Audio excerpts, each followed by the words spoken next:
were their efforts to improve Civil War prisons. Have you ever wondered what life was like for prisoners during the American Civil War? The treatment of these individuals in prisons was a significant issue, and there were indeed attempts to improve their conditions.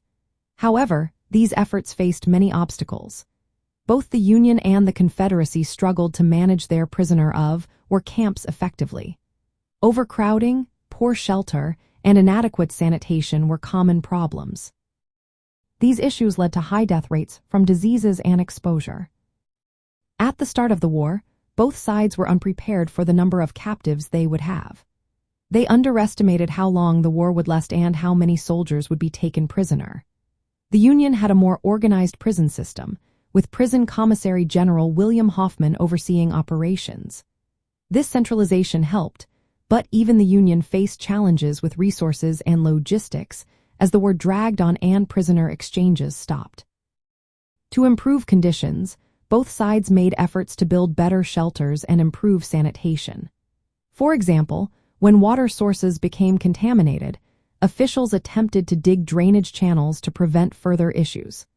Unfortunately, these projects often faced delays.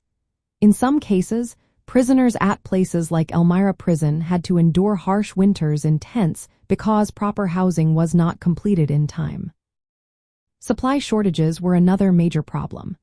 Both sides relied heavily on non-governmental sources for food and clothing. The Confederacy had a strict pricing system, while the North struggled with logistics. This meant that prisoners often received less than what they needed. Sometimes, officials prioritized soldiers on the battlefield over the needs of prisoners, limiting the resources available for improving prison conditions. Administrative issues and a lack of trust between the Union and Confederacy also complicated matters. Accusations of cruelty and negligence were common, which made cooperation difficult.